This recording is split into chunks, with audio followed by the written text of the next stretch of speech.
जगद्गुरुत्तम श्री कृपालु महाप्रभु की। जगद्गुरुत्तम श्री कृपालु महाप्रभु की। बुढ़ा नीलकंठ भगवान की। भगवान श्री पशुपति नाथ की।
अब कुछ देर भगवान नाम संकीर्तन होगा, पश्चात विषय को प्रारंभ किया जाएगा। तो सभी लोग एकाग्रचित्त होकर के और प्रेम से गाएंगे। गाना भी क्या है, जो सबसे बड़ा मंत्र है। हम लोग मंत्र की खोज में ही तो घूमते रहते हैं कि कोई गुरु मिले और कोई मंत्र दे दे, तो महामंत्र का ही संकीर्तन करेंगे और उसे सभी लोग समझते हैं, इसीलिए सभी लोग प्रेम पूर्वक गाएंगे।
गुरु सरकार की जय, राधा गोविंद भगवान की जय।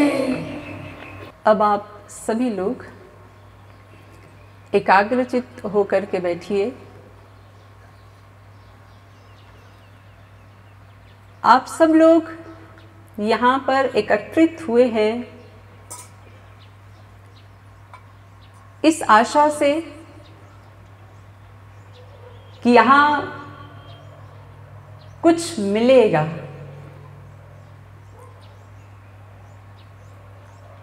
और कुछ ही नहीं, हम आपको आश्वासन भी देते हैं कि बहुत कुछ मिलेगा। आप लोगों ने यात्राएं बहुत सी की होंगी, धार्मिक यात्राएं। केदारनाथ, बद्रीनाथ, मनोकामना, मुक्तिनाथ, सब जगह जाते हैं लोग, धार्मिक यात्राएं करते हैं। और इस आशा से कि इन यात्राओं के माध्यम से स्वर्ग मिल जाएगा, मोक्ष मिल जाएगा, या सांसारिक कामनाओं की पूर्ति के लिए ये यात्राएं हुआ करती हैं। ऐसा करते हैं ना लोग कि कुछ मन्नत मांग ली, भगवान हमारा ऐसा काम बन जाए तो फिर हम तुम्हारे धाम आएंगे। अब वो काम अगर हो गया प्रारब्धवश, तो अब उसको पूरा करने जाना होता है क्योंकि वचन दिया है, तो फिर जाते हैं यात्रा करने के लिए। तो ऐसी कामनाओं के चलते बहुत सी यात्राएं होती हैं। हम भी आपको एक यात्रा पर ही ले चलने के लिए आए हैं, लेकिन ये धार्मिक यात्रा नहीं, एक आध्यात्मिक यात्रा होगी। आप कहेंगे धार्मिक और आध्यात्मिक में अंतर होता है क्या? हाँ, बहुत बड़ा अंतर होता है। धार्मिक यात्राएं जिनका प्रयोजन मैंने आप लोगों को बताया अभी, ये सब प्रयोजन होता है। और आध्यात्मिक यात्रा इससे बहुत भिन्न है। आध्यात्मिक यात्रा यानी ऐसी यात्रा जिसमें स्वयं को जानना, स्वयं तक पहुंचना, मैं कौन हूं, मेरा कौन है, वास्तविक संबंधी मेरा कौन है, उस तक कैसे पहुंचा जाए, इस विषय में जो यात्रा की जाती है वो आध्यात्मिक यात्रा होती है। तो हम आपको आध्यात्मिक यात्रा की ओर ले चलेंगे। और आध्यात्मिक यात्रा की ओर चलने के लिए सबसे बढ़िया जो माध्यम है, जैसे धार्मिक यात्रा करने के लिए बस, ट्रेन, फ्लाइट की आवश्यकता पड़ती है, तो आध्यात्मिक यात्रा करने के लिए किस चीज की आवश्यकता पड़ती है? सत्संग की। ये आध्यात्मिक यात्रा होगी सत्संग के माध्यम से। इसीलिए हमारे शास्त्रों ने बहुत भारी महिमा गाई है सत्संग की। कहा गया, 7 स्वर्ग अपवर्ग सुख, धैर्य तुला एक संग, तुलनता ही सकल मिली, जो सुख लव सत्संग। यानी तराजू के एक पलड़े में 7 स्वर्गों का सुख जो होता है वो रख दीजिए, अपवर्ग यानी मोक्ष का भी सुख रख दीजिए, और दूसरी तरफ तराजू के दूसरे पलड़े में एक क्षण का सत्संग का सुख रख दीजिए।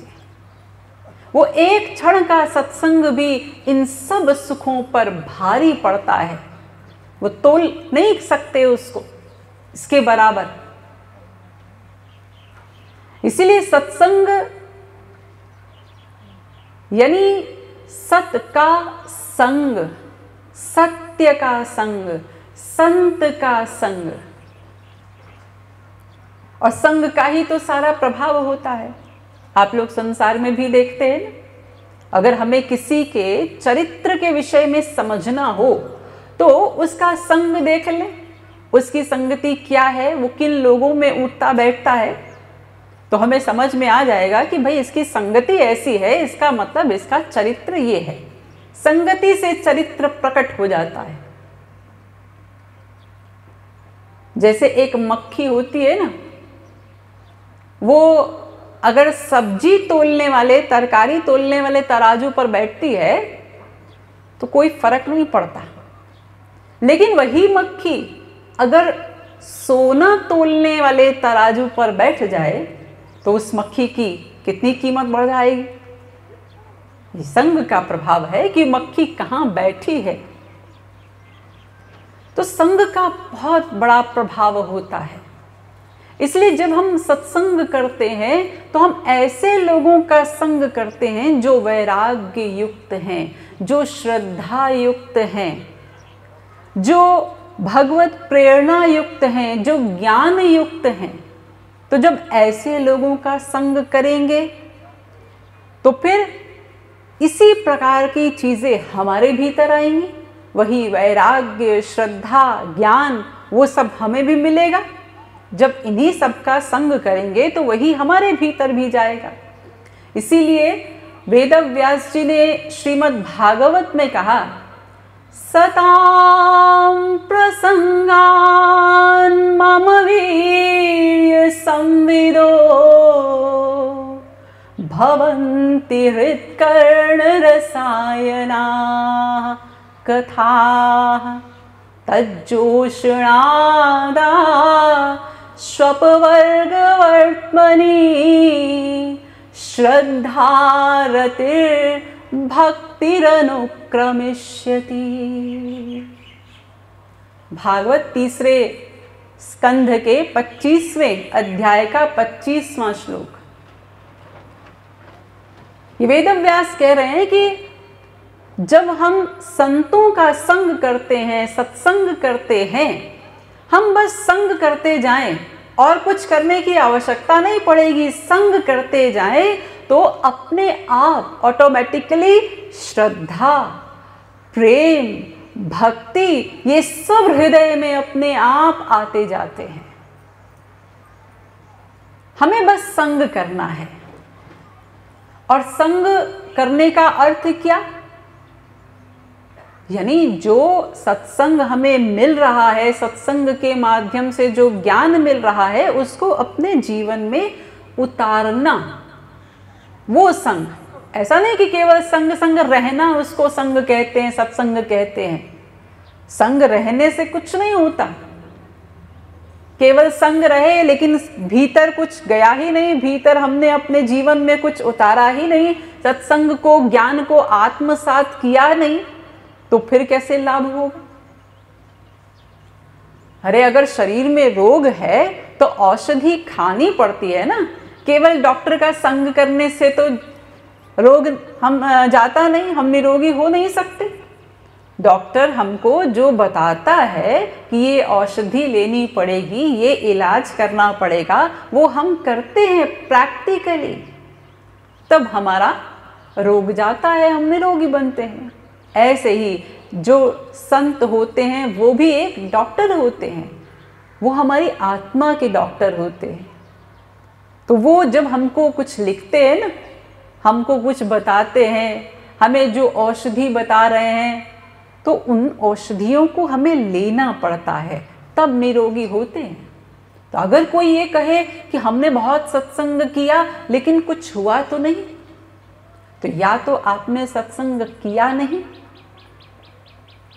या तो मिला नहीं, या तो किया नहीं, इसीलिए कुछ हुआ नहीं। सत्संग बहुत से सुनते हैं हम लोग। एक कथानक मुझे याद आ रहा है। एक सेठ जी थे, वो बहुत सत्संग किया करते थे। तो एक दिन कथा सुनकर के लौट रहे थे तो देखा उन्होंने घर में कि उनका बेटा बैठा हुआ था, तो देख करके उसको कहा, अरे तू घर में क्यों बैठा है, सत्संग में क्यों नहीं आया, कथा में क्यों नहीं आया, अभी तुमको जवानी का मद है, युवावस्था का मद है, ऐसा मत करो, सत्संग में रोज जाया करो। तो उसने पिता की आज्ञा मानी, अगले दिन से अब कथा में नियमित रूप से जाने लगा। अब कथा में जाकर के वापस आया तो आज कथा सुन करके आया था। पंडित जी ने कथा कही कि सत्य ही बोलना चाहिए, सत्य का ही आचरण करना चाहिए, झूठ नहीं बोलना चाहिए। और ये उसने सुन लिया, समझ लिया। अब जब आकर के अपनी दुकान पर पसल पर बैठा तो बैठ करके अब जब कोई ग्राहक आवे और पूछे ये कितने का सामान है, तो कहे कि यह है तो जी 50 रुपए का, पर हम देंगे आपको 80 रुपए में। फिर कोई दूसरा ग्राहक आया, उसने पूछा ये सामान कितने का है, जी है तो ये 100 रुपए का, देंगे 150 में। तो ग्राहक बिदकने लगे, ऐसे कौन सामान लेगा, अगर कोई दुकानदार ये कहे कि इतने का सामान है लेकिन इतने का देंगे। तो पिताजी तक जब खबर गई, सेठ जी तक, तो उन्होंने पूछा, अरे ये क्या करता है, ऐसे भी कोई फसल चलाता है, ऐसे नहीं कहा जाता कि इतने का है इतने में देंगे। तो उसने कहा, पिताजी आपने कहा था ना कथा में जाया कर, तो मैं गया था, तो मैंने कथा में सुना कि सत्य ही बोलना चाहिए, सत्य का ही आचरण करना चाहिए, तो मैं सत्य ही तो बोल रहा हूं। तो पिताजी ने कहा, अरे मूर्ख, तुझे कथा सुननी आती भी है, कथा कैसे सुनी जाती है, देख मैं बताता हूं तुझे। कथा में सबसे पहले पहुंच जाओ और सबसे आगे बैठो जा करके, और जो भी तुम वस्त्र पहन के गए हो अपना कुर्ता फैला लो, आंचल फैला लो, और ये संकल्प करो कि पंडित जी की सारी कथा इसमें आ जाए, और सुनो पूरा। और जब इसके बाद कथा समाप्त हो, उठो तो फिर अपना आंचल यूं पकड़ो और वहीं झाड़ दो। ऐसे कथा सुनी जाती है। ये थोड़े ही ना, देख मुझे 50 साल हो गए कथा सुनते सुनते, मैं टस से मस नहीं हुआ, तू एक दिन गया, एक ही दिन में बिगड़ गया। तो हम लोग कुछ ऐसे ही सुनते हैं। अगर ये कहें कि हमने बहुत सत्संग किया और सत्संग का कुछ प्रभाव मिला तो नहीं, दिखा तो नहीं, तो इसका अर्थ ये है कि हम जाते हैं, आंचल फैला के बैठते हैं और वहीं के वहीं झाड़ के चले आते हैं, इसलिए प्रभाव नहीं हुआ। तो सत्संग माने उसको आत्मसात करना पड़ता है। तो सत्संग से अनेकों लाभ होते हैं, अनेकों। सबसे बड़ा तो यही लाभ है कि अज्ञान की निवृत्ति होती है, ज्ञान मिलता है। क्योंकि यदि ज्ञान न हो, तत्व ज्ञान नहीं हो, और हम केवल पूजा कर रहे हैं, भक्ति कर रहे हैं, तो बिना तत्व ज्ञान के भक्ति अंध भक्ति जैसी हो जाती है। उसमें क्या होता है, उसमें हम सुरक्षित नहीं होते उस मार्ग पर। हम भक्ति कर रहे हैं, किसी ने पूछा भाई आजकल क्या करते हो, अजी हम तो बस सीताराम सीताराम सीताराम करते हैं। अरे क्या तुम सीताराम करते हो, पता भी है तुमको राम भगवान ने क्या क्या किया था? अरे क्या किया? अरे उन्होंने बाली को छिप करके मारा, निरपराध सीता का त्याग कर दिया, ये सब ऐसी ऐसी चीजें उन्होंने की। अब अगर आपके पास तत्व ज्ञान नहीं है तो आपके भीतर भी शंका आ जाएगी कि हाँ ऐसा तो किया था, क्यों किया? अब ये जब क्यों किया, हमने ऐसा सोचा, तो यानी हमने अपराध कर लिया। तो जब ज्ञान नहीं है तो ज्ञान के अभाव में क्या होगा? शंकाएं होंगी, प्रश्न होंगे, और उन शंकाओं का जब समाधान नहीं मिला तो उन शंकाओं का परिणाम अपराध पे अपराध कमाते जाएंगे। शंका बहुत बुरी चीज है।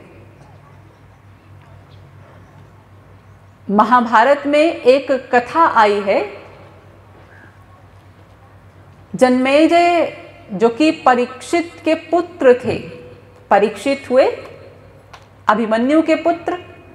तो ये परीक्षित जब इनको तक्षक नाग ने डस लिया, उस समय जन्मेजय 7 वर्ष के थे। तो सब राज सिंहासन उनको मिल गया, राज्य उन्हें मिल गया। अब उसके बाद जब वे बड़े हुए तो उन्हें जिज्ञासा हुई कि हमें अपने पूर्वजों के विषय में जानना चाहिए। हमारे पिता परीक्षित, हमारे दादा अभिमन्यु, अर्जुन, पांडवों आदि के विषय में कुछ चर्चा किससे सुने। तो वे गए वेदव्यास जी के पास सब चर्चा सुनने के लिए। तो वेदव्यास जी ने उन्हें कथा सुनानी प्रारंभ की।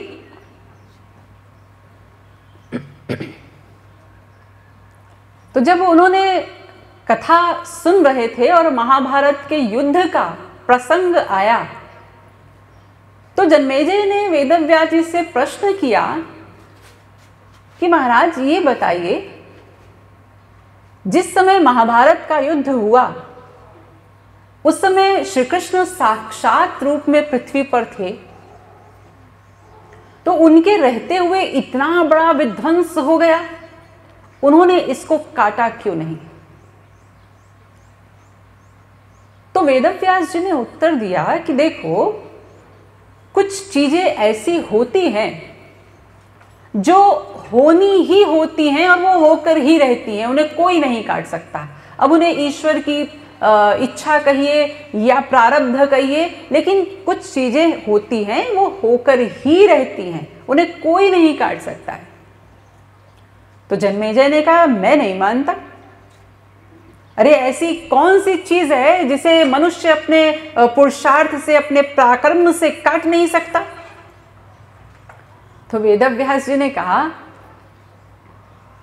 कि ठीक है, अगर तुम ऐसा सोचते हो, मैं तुम्हारे ही जीवन की एक होनी बताता हूं जो होकर ही रहेगी। आज से 5 वर्ष पश्चात तुम किसी घोड़े पर मत बैठना, लेकिन तुम बैठोगे। फिर आगे कहा वेदव्यास जी ने कि अगर ठीक है घोड़े पर बैठो भी, तो सफेद घोड़े पर मत बैठना, लेकिन तुम सफेद घोड़े पर ही बैठोगे। और ठीक है, अगर तुम सफेद घोड़े पर भी बैठते हो तो उत्तर दिशा की ओर मत जाना, लेकिन मैं बता रहा हूं तुमको, तुम उत्तर दिशा में ही जाओगे।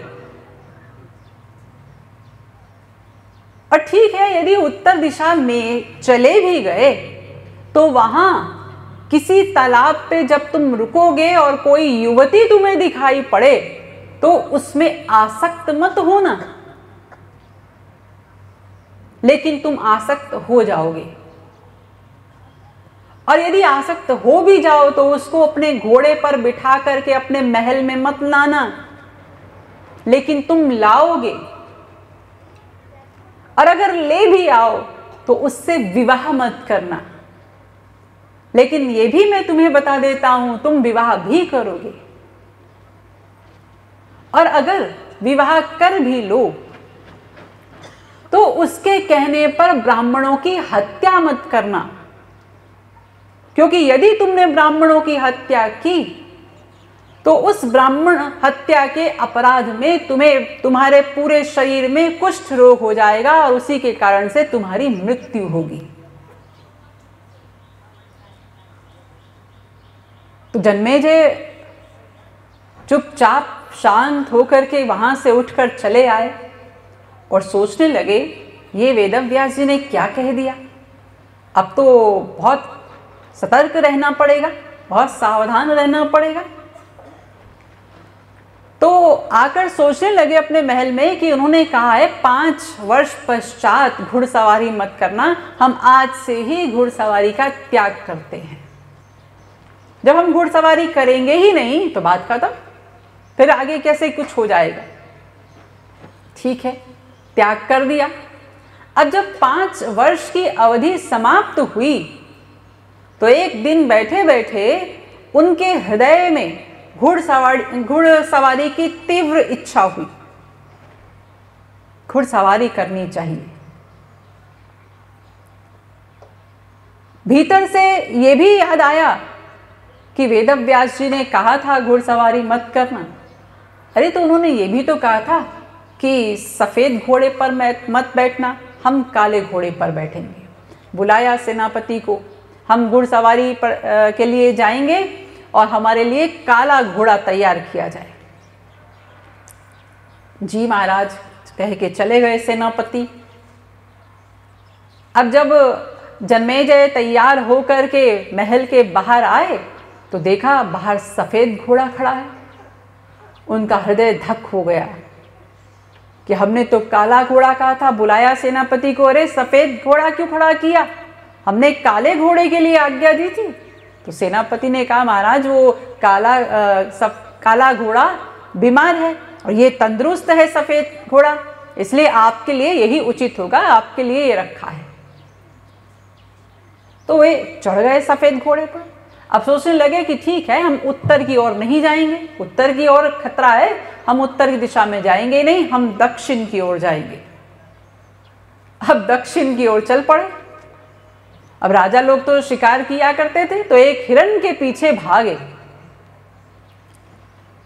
अब हिरण भागता जा रहा है, ये भी अंधाधुंध पीछे भाग रहे हैं।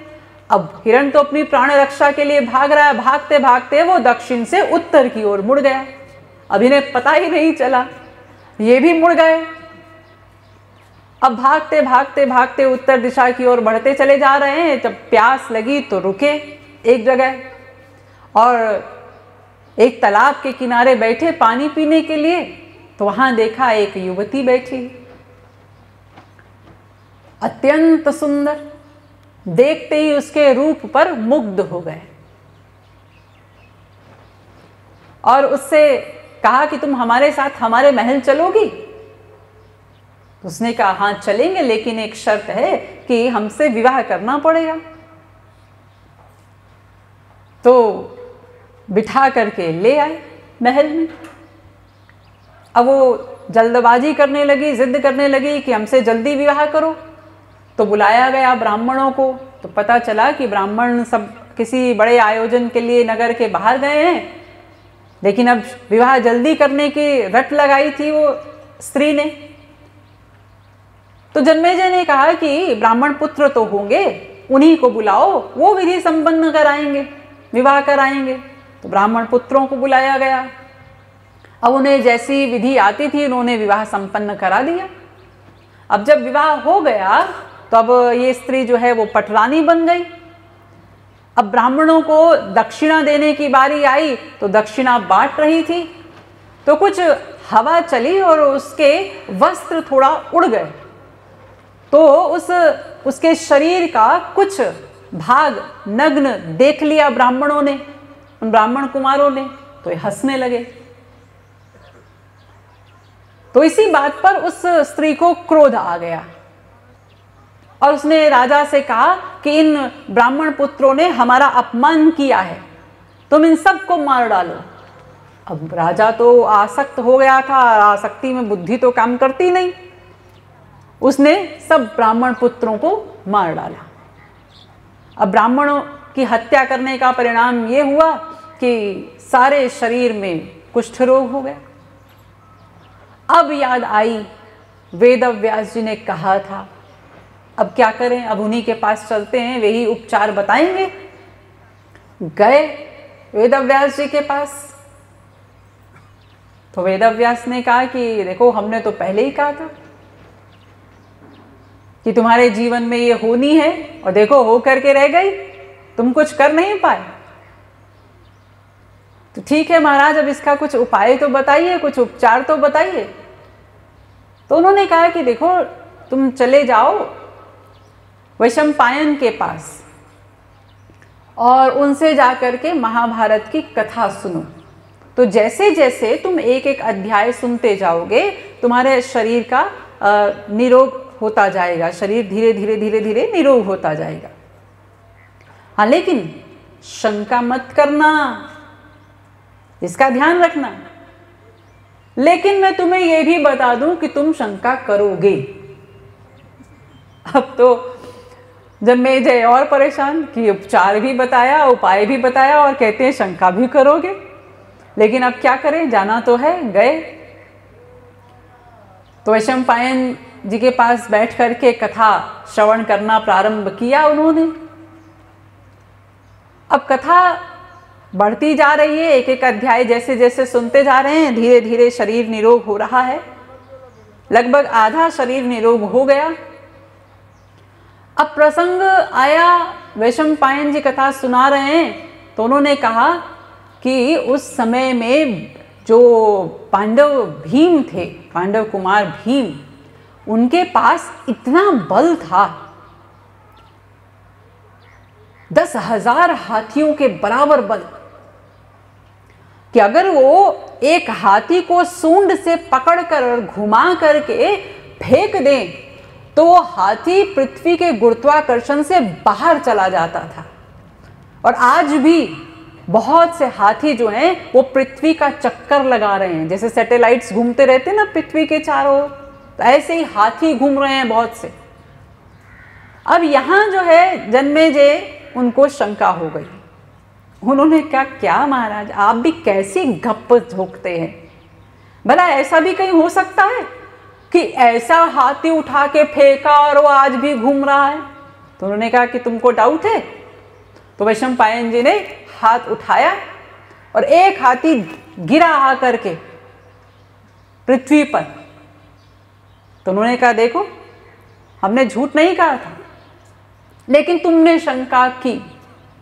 अब उसी शंका के कारण उनका आगे का जो शरीर था वो निरोग नहीं हो पाया और उसी से उनकी मृत्यु हो गई। तो शंका का इतना बड़ा परिणाम होता है। और जब ज्ञान न हो तो क्या होगा? ज्ञान के अभाव में केवल शंकाएं ही शंकाएं होंगी। इसलिए सत्संग के माध्यम से क्या होता है, जब ज्ञान मिलता है तो अनेक जो हमारी शंकाएं हैं, हमने यहाँ से कुछ सुना, यहाँ से कुछ सुना, यहाँ से कुछ सुना, बहुत सी शंकाएं हो गई। अब उन शंकाओं का समाधान वो कहाँ मिलेगा? सत्संग में मिलेगा। उस ज्ञान से, ज्ञान के अमृत से उन शंकाओं का समाधान होता है। इसलिए भी सत्संग बहुत आवश्यक है। और सत्संग का और लाभ देखें तो जीवन में सकारात्मक दृष्टिकोण ये भी सत्संग से ही आता है। बहुत सारे लोग ऐसे होते हैं जो, दुख तो सबके जीवन में है ही, तो दुखी होते होते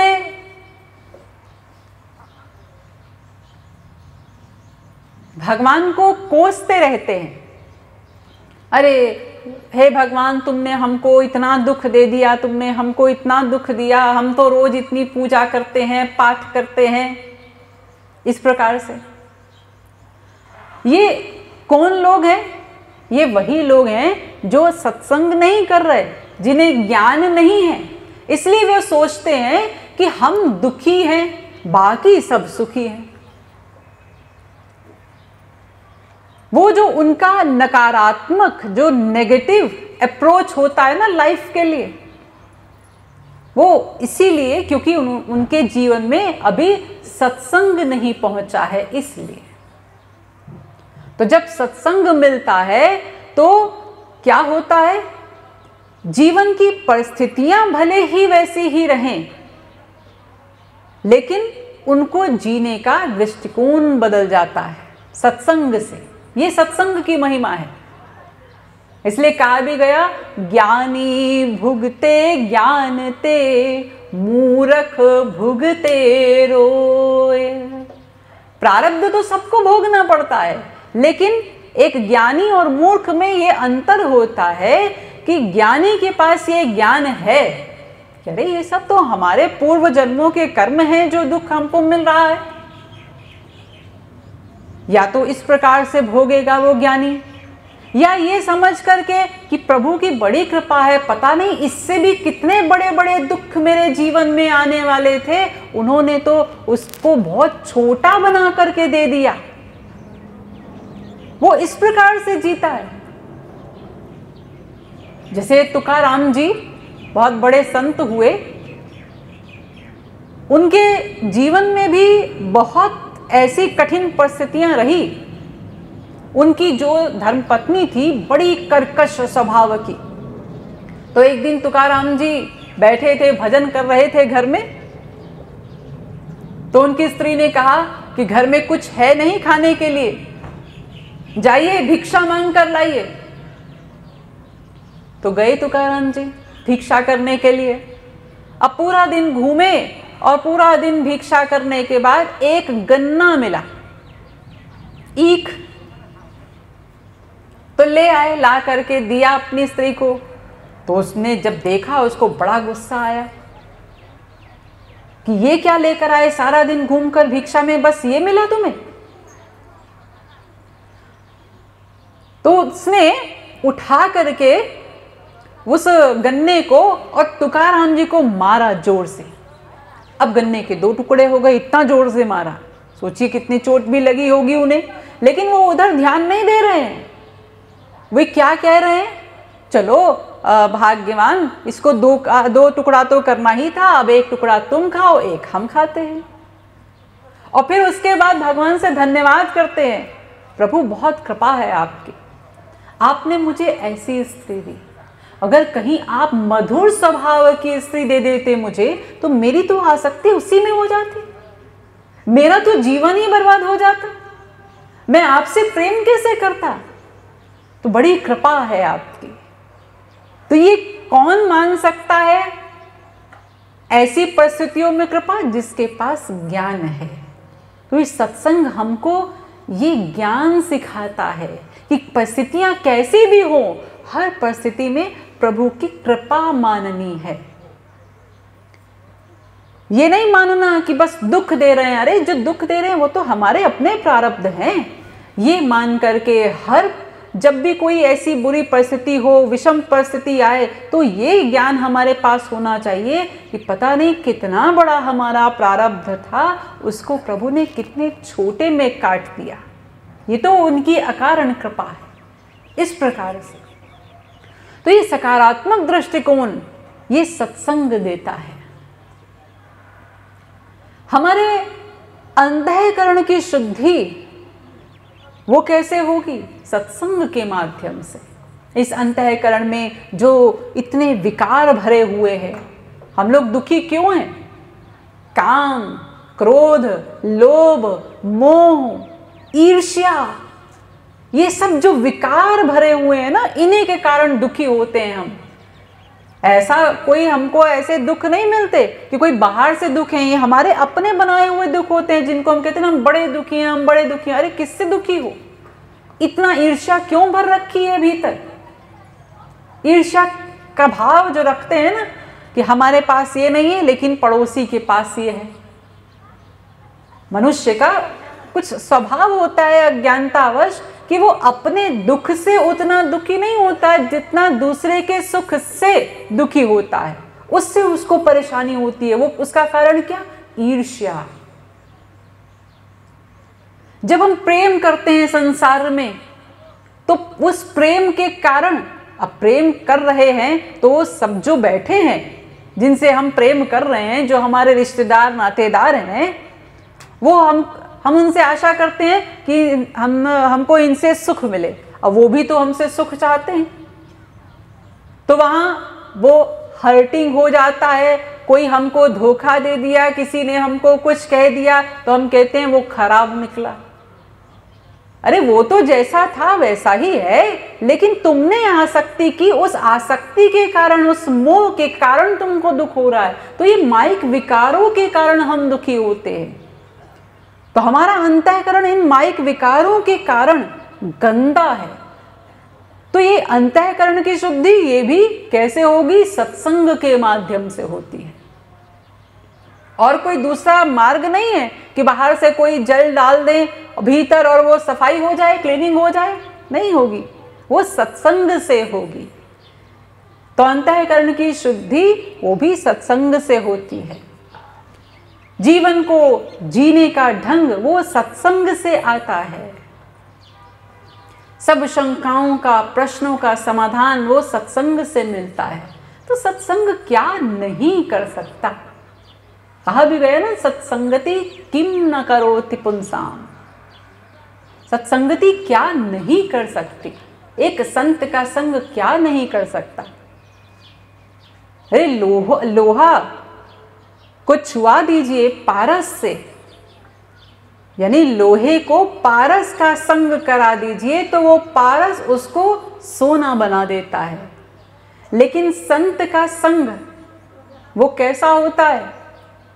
यहाँ तो लोहा पारस का सानिध्य हुआ तो लोहा सोना बना, लेकिन संत का संग ऐसा होता है कि संत पारस ही बना देते हैं जीव को।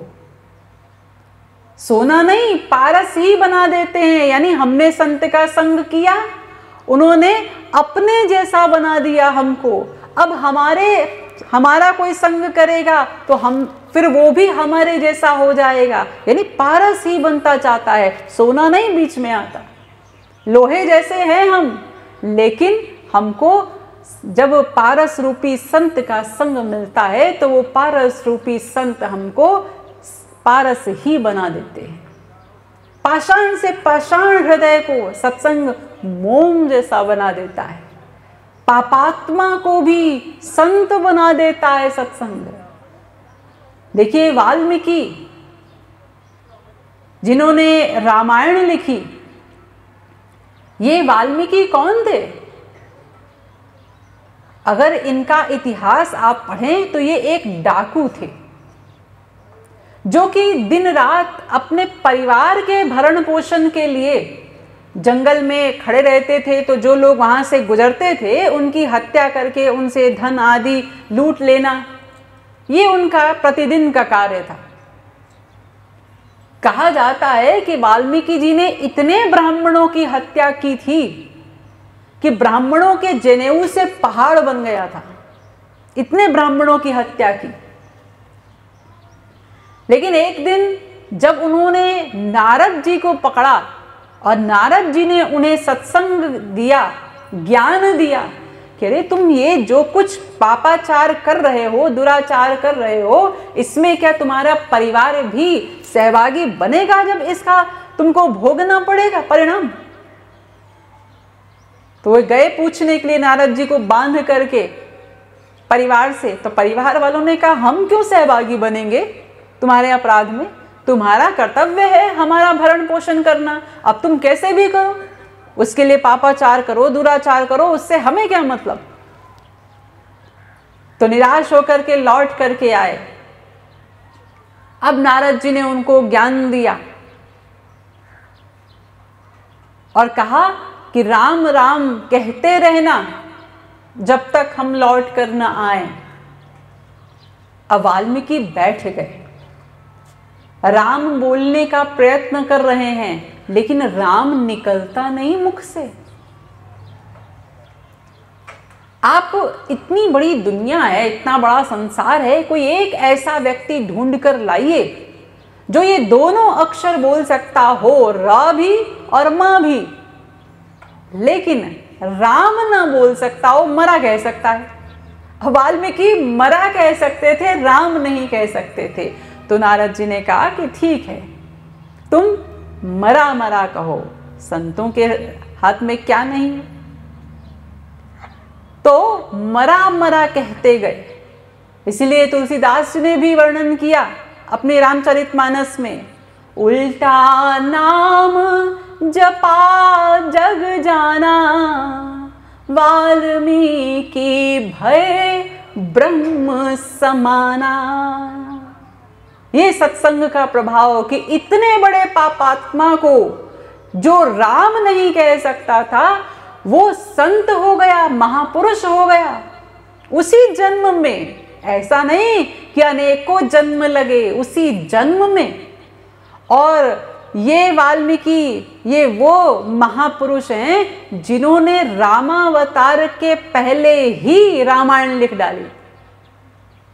पहले, बाद में तो लोग लिखते ही हैं, तुलसीदास जी ने बाद में लिखा रामचरितमानस, लेकिन वाल्मीकि जी इन्होंने सब कुछ पहले लिख दिया कि ये भगवान का अवतार होगा, इसमें ये लीलाएं होंगी, इसमें इस प्रकार से सब होगा, सब कुछ पहले। ऐसे महापुरुष, ऐसे संत बने। ये सत्संग का प्रभाव। तो इसीलिए सत्संग की बड़ी महिमा गाई जाती है। हमारे श्री महाराज जी जिन्होंने एक बड़ा ही दिव्य ग्रंथ लिखा, राधा गोविंद गीत, उस दिव्य ग्रंथ में लिखा उन्होंने, संतों का संग करो गोविंद राधे, श्रद्धा रति भक्ति सब क्रम से दिला दे। संत का संग मिले गोविंद राधे, सदा संतों का संग मिले, सदा तो सब बिगड़ी बना दे। सब बिगड़ी बना देता है वो संतों का संग।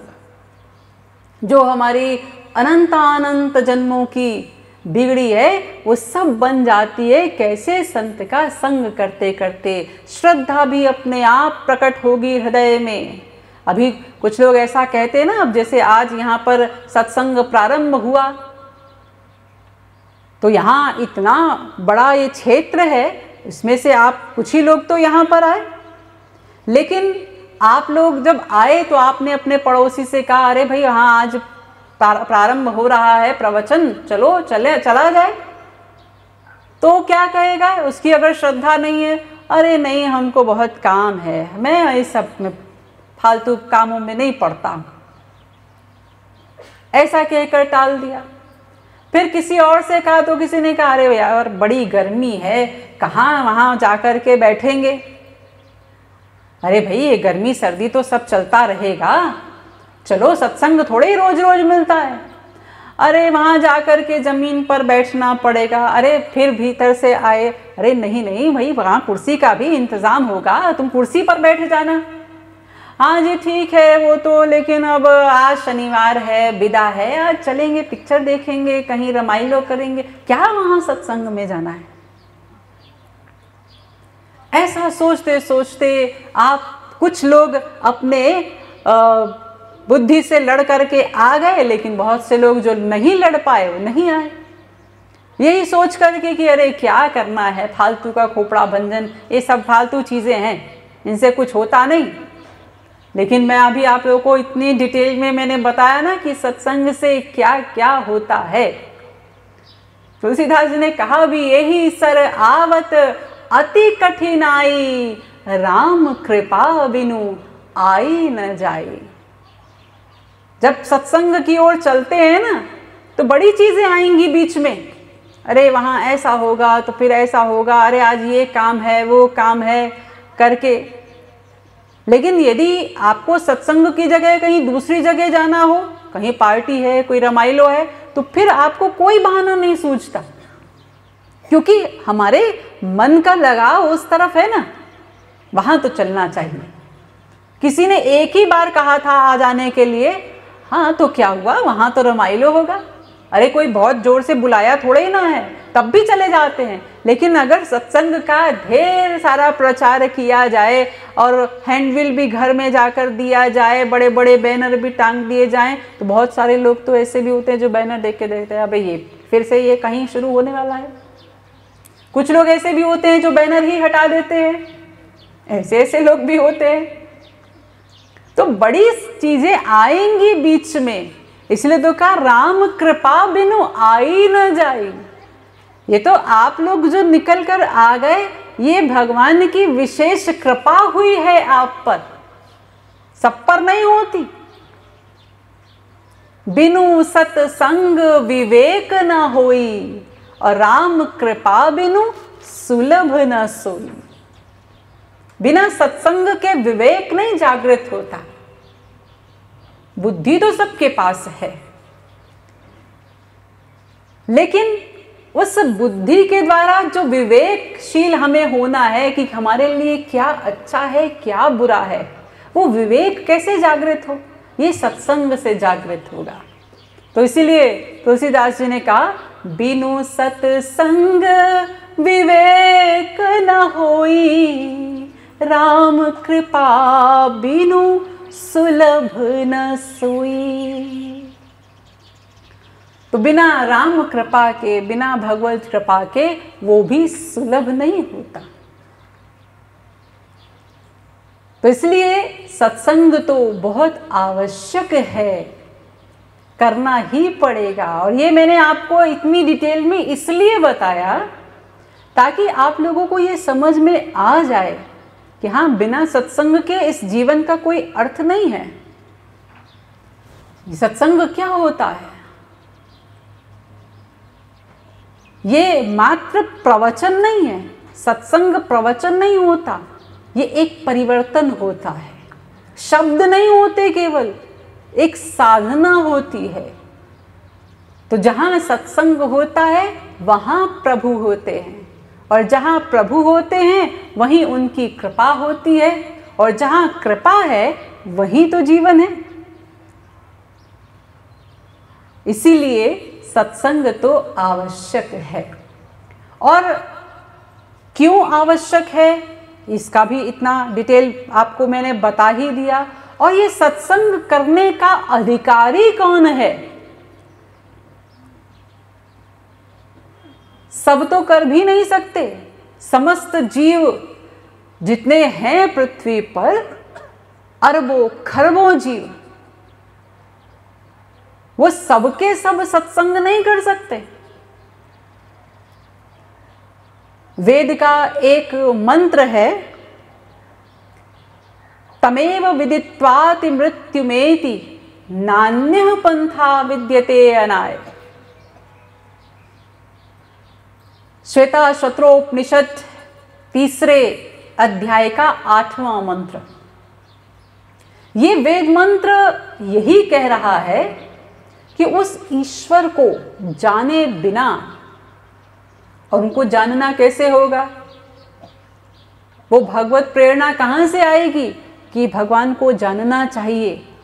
वे हमारे कौन हैं, हम कौन हैं, हमारा वास्तविक परिचय क्या है? ये सब सत्संग से मिलेगा। तो ये वेद मंत्र कहता है कि उनको जाने बिना और कोई मार्ग नहीं है। अगर तुम चाहते हो कि मैं सदा के लिए सुखी हो जाऊं, सदा के लिए मुझे आनंद मिल जाए, तो उसके लिए एकमात्र मार्ग यही है कि भगवान को जानना होगा, उनसे प्रेम करना होगा, उनको समझना होगा, स्वयं का परिचय जानना होगा। मैं कौन हूँ? अभी तो यही ज्ञात नहीं मैं कौन हूँ। अपने को शरीर माने बैठे हैं हम लोग, इसलिए शरीर कैसे सुखी हो, ये इंद्रियां कैसे सुखी हो, इसी के लिए प्रयत्न करते रहते हैं। तो सत्संग से हमको ये समझ में आएगा। तो ये जो ईश्वर को जानने की बात है, तो अनंत जीव हैं, लेकिन उन अनंत जीवों को अधिकार नहीं है कि सब भगवान को जान लेंगे। सब नहीं जान सकते। ये तो प्रभु की विशेष कृपा होती है। किन जीवों पर? कुछ ऐसे जीव जिन्हें प्रभु कृपा करके मनुष्य का शरीर देते हैं, यानी हम लोग जिन्हें ये देह प्राप्त है, मानव देह प्राप्त है, मनुष्य का शरीर प्राप्त है, ये ऐसे ही प्राप्त नहीं हुआ कि हाँ माँ बाप ने जन्म दे दिया और हम पैदा हो गए और अब बस ये शरीर मिल गया। नहीं, ऐसे नहीं मिला। ये प्रभु ने विशेष कृपा की है, तब मिला है। कबहु करी करुणा नर देही।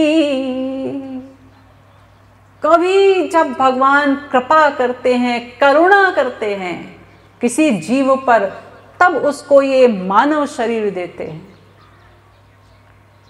और इस मानव शरीर वाले जीवों को ही ये अधिकार देते हैं कि मुझे जान लो, समझ लो, प्रेम कर लो। और ये जो तुम भटक रहे हो 84 लाख में, इन सब से निवृत्ति तुम्हारी हो जाएगी और तुम अपने वास्तविक घर, जो भगवत धाम है वो हमारा वास्तविक घर है, तो अपने वास्तविक घर को लौट आओगे। तो ये अधिकार भगवान ने केवल हम मानव शरीर प्राप्त जीवों को ही दिया है। अब ये मानव शरीर, ये मनुष्य शरीर, ये क्या है और किस प्रकार से इस शरीर में भगवान को जाना जा सकता है, अब इन सब विषयों पर चर्चा हम लोग कल प्रारंभ करेंगे। आज थोड़ा विलंब हुआ क्योंकि प्रथम दिवस था, कुछ औपचारिकताएं भी थी, लेकिन कल से इसका जो समय निश्चित है 4:30 बजे से 6:30 बजे तक का, तो हम लोग समय से ही प्रारंभ करेंगे। इसलिए आप लोगों से भी मेरा निवेदन रहेगा कि आप लोग 4:30 बजे के पहले से उपस्थित होंगे, तो हमको समय ज़्यादा मिलेगा, आपको ज़्यादा कुछ दे पाएंगे। आज थोड़ी कंजूसी करनी पड़ी क्योंकि समय ही कम है, तो इसलिए अब आगे के विषय को हम कल प्रारंभ करेंगे। बोलिए वृंदावन बिहारी लाल की, श्रीमद् सद्गुरु सरकार की। ओ सारा संसार हरि को, बलिहरि को, बलिहरि। सभी लोग गाएंगे, ये सभी को आता है। हरि को सारा संसार हरि को, बलिहरि को, बलिहरि को, त्यो बलिहरि को, सारा संसार हरि को,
राधे राधे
बोलिए राधा रानी की जय।